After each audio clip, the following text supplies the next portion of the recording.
Hello, Manong George here. Welcome to our channel. And today we have a very special guest. Hi everyone, my name is Mark Louis Reyes. People call me Louis, and I'm a nurse here in Norway. Nice to meet you, everyone.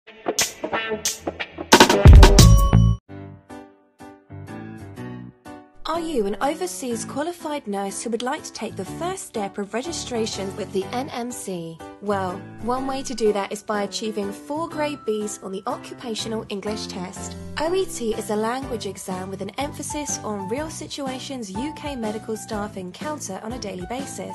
Here at IELTS Medical, we have qualified native English OET trained tutors who are ready, willing and able to provide you with the best learning experience.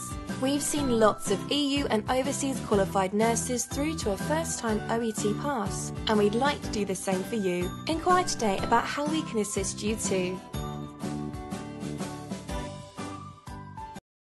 Well, 10 years sa Norway ako nakatira, pero as a nurse, I have been working as a nurse for a year kasi it took me almost 7 years for me to get my license here in Norway.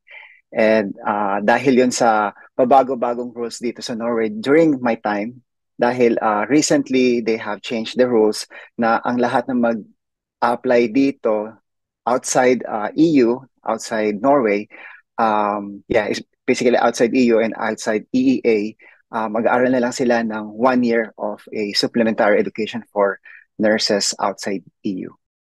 Supplementary education na yun, 1 year siya na parang um, ikukumpleto kasi kulang tayo ng 100 ano 60 units sa Philippines dahil nga hindi tayo inabot ng K-12. So ang ating education kulang ng 60 units. So kailangan mag-aral kami ng 1 year na meron kaming mga courses like nursing theorist ulit, meron kaming ethics, meron kaming drug computation, at nagsulat ulit ako ng bachelor thesis ng naka-Norwegian, in Norwegian language. So for that one whole year, nag-aral ulit kami, and then may internship pang kasama or practicum.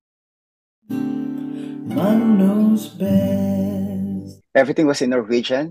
Of course, bago kami makapasok dun sa complementary or sa supplementary education, kailangan naka-Norwegian, nakapasa muna kami ng B2 level of Norwegian language exam. So, thankfully, napasa ko naman siya maaga pa dahil nga ang goal ko talaga nun is to get my license as soon as possible. But it took me almost 7 years to get my license. Man knows best. Came to Norway 2011, tapos 7 years nga bago ko nakuha yon. Tapos 2020, 2019, nag-take ako ng supplementary education. Then after that, a year after that, nagtrabaho ako bilang nurse for a year sa 4 na hospital dito sa Oslo. And para akong floating nurse, kung saan-saan ako dinadala sa iba't ibang wards. So, nagtrabaho ako sa 21 wards in a span of 1 year.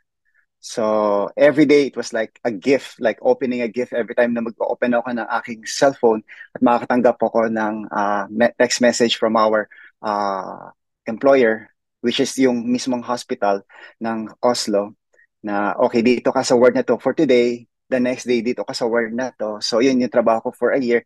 And then during that time, I applied for my master's. Ito nga, yung European Masters in Health Economics and Management sa University of Oslo. And this happened to be a collaboration of 4 different universities in Europe. So first semester, I was in Italy. I was studying at University of Bologna. And second semester, I was at MCI, Innsbruck, Austria. And third semester, I was in Erasmus University in Rotterdam, Netherlands. And then fourth semester, I moved around places. I even went to London during that time with regards to my thesis. So yun yung aking journey during the 2 years of studying my master's. So basically, I was only 10 years in Norway and then two years outside Norway. So yun, 12 years na ako dito sa Europe. And now I recently graduated, I've said earlier, last November, I earned my degree in Master's in Health Economics and Management. Man knows best. Plan ko po is to work sa mga startup organization, international humanitarian organizations. lagi akong tinatanong ano yung pwede kong maging trabaho after this master's.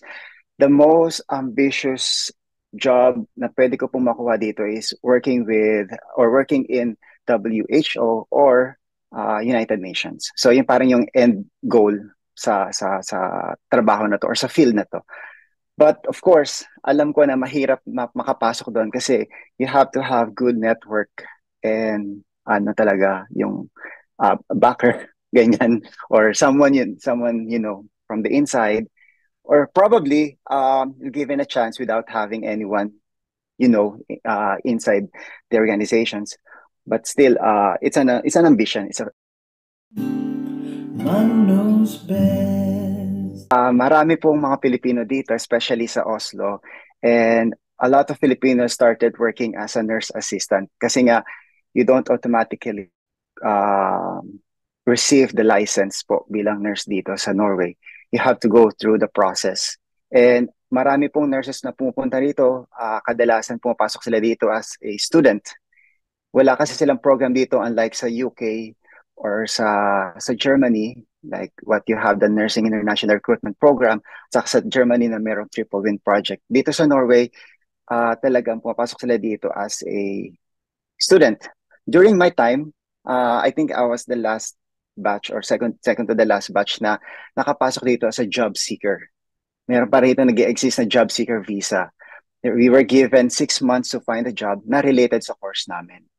But now, it's no longer existing. They offer ano na lang, student visa na mag-aaral ka ng 1 year Norwegian language, tapos ayun, tutulungan ka nila na makahanap ng trabaho dito. But hindi man exactly tutulungan, pero bibigyan nila opportunity ng visa after mo mag-aral ng Norwegian language. Pero napakahirap pa rin kasi nga the previous administration, it was the right wing, very the conservative one. Hindi sila ganun ka supportive sa mga migrants.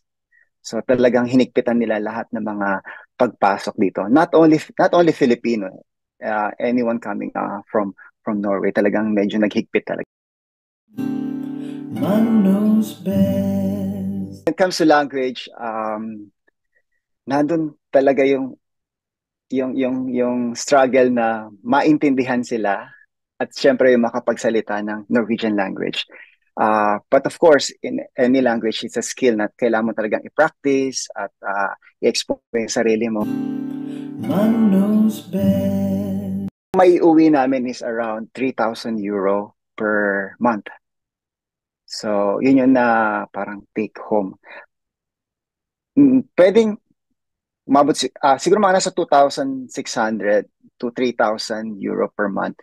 Kasi depende kasi minsan merong mga additional of course na kapag nagtatrabaho ka ng night shift, ganyan, trabaho ka that month marami kang night shift, sa isang month naman marami kang mga day shift or afternoon shifts, ganyan. So nagbabago siya. Of course, night shifts gives you more it gives you more money or salary. But malaki ang tax namin dito. Ang tax namin is 35%. So talagang malaki ang aming binabayarang tax. Man knows best. Sa apartment, sa isang room, sa isang shared apartment, ang isang room would cost na 800 to 900. Sa Stavanger kasi mga nasa 600 to 700. Man knows best. For anyone who wants to try abroad para sa kanilang dream na makapagtrabaho ng nursing at saka makapag-try ng greener pastures, I can say that i-try nyo lang. I remember someone told me, you took a risk. And for me, it wasn't a risk. It was a leap of faith na sabi ko, gagawin ko ito hindi para sa sarili ko, kundi gagawin ito para sa family ko and of course, for the greater glory of God. Na talagang kung ano man yung bigay sa aking opportunity at blessings, gusto kong i-take sana at i-grab yun. Dahil minsan nandiyan na sa harapan natin yung opportunities, hinihintayin lang na kunin natin at i-grab natin. At walang masama kung i-try natin dahil at the end of the day, tayo rin ang makakapag-isip kung nagawa ba natin yung best natin o hindi. At para wala tayong regret sa buhay natin. Yun. Parang push mo lang. Kapag hindi umubra, hindi gumana, then at least you have tried your best. Always remember, Manong knows. Manong knows best, put your worries to rest.